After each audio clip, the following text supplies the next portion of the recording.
Hi guys, Lisa Edwards here of Exclusive Career Coaching, and today I want to talk to you about the biggest resume mistakes that I see. So to put this in context, I'm a master resume writer. There are fewer than 25 in the world, and I estimate that I've written well over 1,000 resumes for my clients, and I have probably seen 10,000 resumes in my career.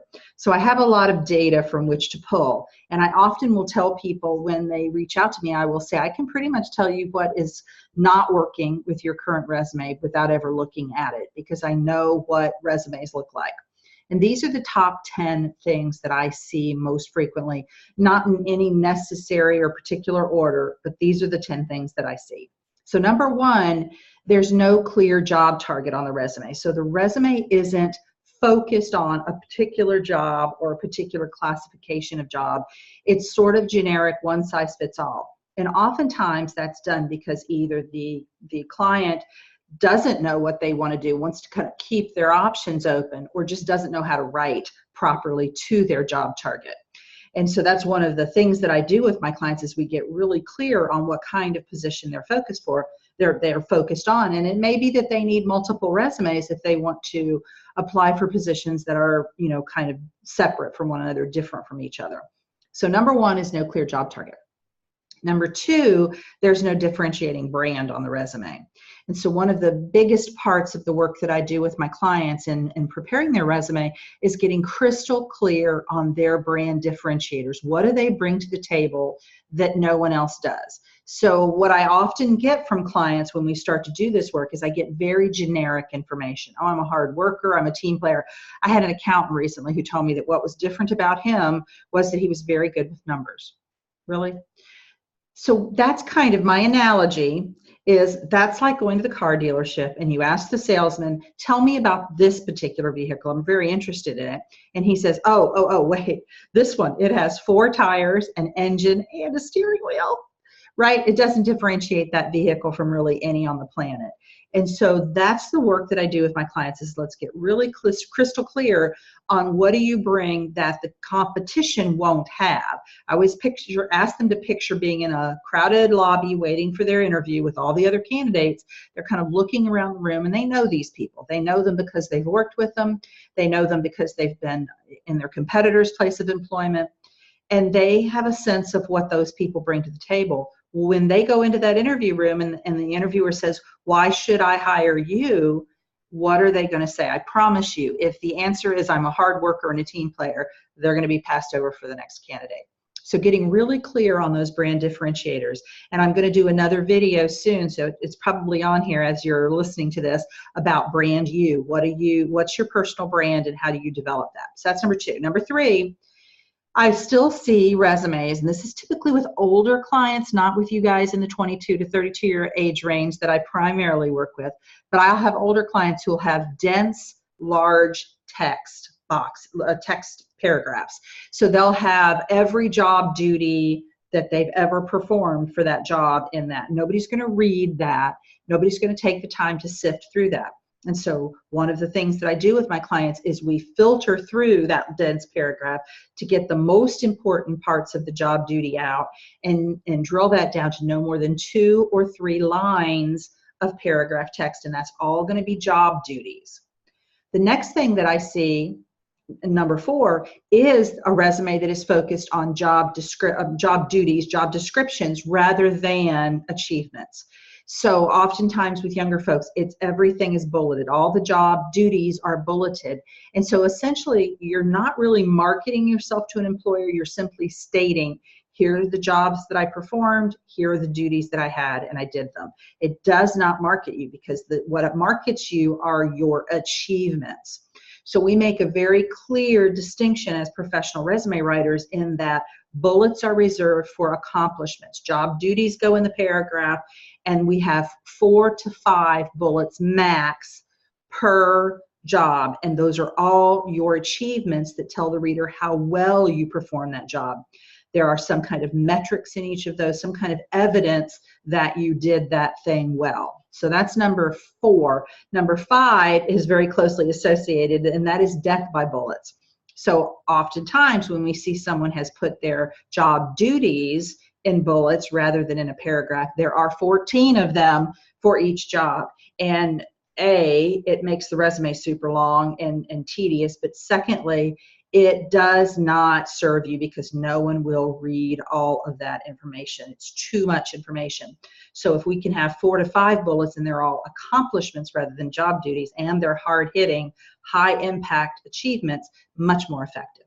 All right, that's number 5. Number 6 is you want to put your life history on here. Again, I see this more with older clients who feel the need to go back to the early days of their career. They think that for some reason it serves them to talk about what they did 30 years ago. And if you are listening to this and you are of that age like I am, knock it off, stop it. You want to have about 15 years max. So guys, in my target market, 22 to 32-year-olds, as you get up past 32, do the math, you're going to start eliminating, you're going to start curating the content that you have on there and perhaps eliminating some of those older jobs or making a very brief mention of them. So this is oftentimes going to be a 3, 4, I've seen 5 and 6 page resumes. No, no, no, no, no. Your resume should never be longer than 2 pages unless you are in an academic field or a scientific field where you really need a CV, which is a curriculum vitae, rather than a resume. And curriculum vitae are exhaustive lists of every place you've worked, every publication you've been in, every presentation you've given, blah, blah, blah. I've seen 50-page CVs, but if you have a resume, 2 pages is the most. All right, number 7, confusing job titles. So one of the things that I will often do with clients is we massage their job titles to make sense to a reader who is not in their current employer. Oftentimes I have clients whose job titles are very unique to their company, and someone who is not in that company isn't going to get it. Or the job title is either not at the right level for a position outside. So like they've had a manager title that actually had the responsibility of a VP, or their job title was ambiguous. I had a client recently who was a manager of an accounting function at a company, but his title was manager and it didn't have the word accounting in it. Well, we added it in because he needed that for the reader to understand and also for the applicant tracking system to understand that job better. Now, if someone was titled manager, I'm not going to put vice president on the resume as their job title, but I am going to figure out how can I convey that this client was doing VP level work. And sometimes that has to do with, like I'll say, reporting directly to the CEO, or I'll talk about the scope of the work or the level of the people that they manage, like what were their job titles. There's lots of ways that I can get at that that may or may not be changing the job title. But I am my acid test with the job title is, if a prospective employer were to call that employer and say, did this person work at this company in this job title, that the person on the other end of the line would say, yeah, that was basically their job title. All right, so that's number 7. Number 8, old information that's more than 15 years old. And I kind of alluded to that before. So it becomes a matter of kind of curating that older content and getting that off, unless a couple of things. So I will keep older information on a client's resume, but not put dates with it. If it is like a really important company that they worked for, or a job title that they haven't held lately and now they want to go back to that job title, they had some major accomplishment there that bears continued mention. But for the most part, we want to cut it off at about 15 years and give or take. All right, so number 9. Irrelevant information. We don't want anything personal. I want to know about your surfboard habits or your travel, unless it's directly related to the position that you're applying for. I don't need to know that you're a dog lover unless you're applying for a position as a dog groomer. So make sure that the information that is all on there is relevant. There's no personal information, but also it's not irrelevant information. So, if you have a certification as a massage therapist and you're applying for a position as an accountant, who cares that you're a massage therapist? Unless you're applying to be an accountant of a massage therapy company, then it makes sense, right? So really taking a look and curating that information and eliminating anything that is off-brand or irrelevant. And then finally, this is my favorite one, your resume is boring. It's boring looking. It has zero visual appeal. Now, I have told you before that I create 2 resumes for my clients. I want to give them an applicant tracking system compatible resume that is stripped of all formatting so that it makes it through the system. But then I give them what I call the pretty resume, and they can upload that as a PDF, as an attachment, along with a cover letter PDF as an attachment. And that way, the human who, assuming that they score high enough to get the look by the human will then download that pretty version and the cover letter and have something that's more visually appealing to look at. If you're only going to have one version of your resume, it must be the applicant tracking system compatible version. So you have to strip out that formatting that the ATS can't work with. Otherwise, a human's never going to see your resume. So what makes a resume boring looking? Or conversely, what makes it not boring looking? I like to include some color. I like to include a little shading. I might shake it up a little bit with sizes of fonts and different types of fonts. But I'm going to do something to make that resume a little bit more jazzy, a little bit more visually appealing. And that is going to vary widely on my client's A, job title, B, industry, and C, personality.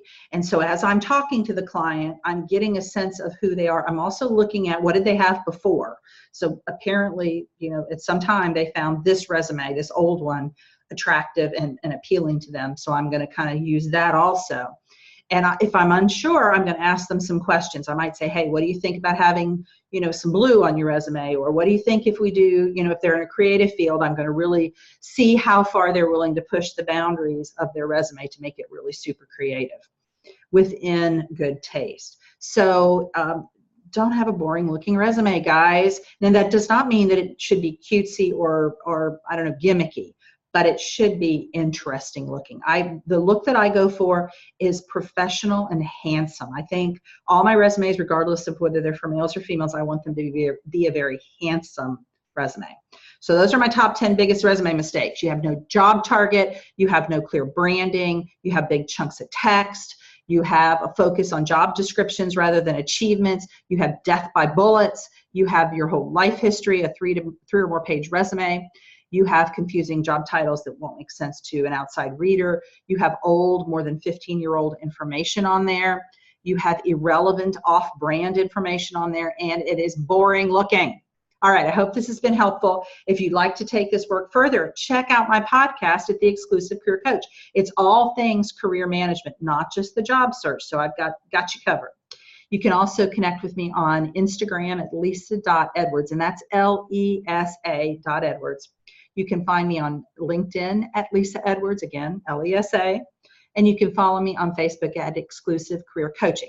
If you would like to meet with me one-on-one, I offer free 30-minute consult calls, and I will promise that you will walk away from that call with 2 tips, whether they are strategies, tools, resources, something that you will be able to use immediately to either launch your job search to the next level or your career management to the next level. No obligation.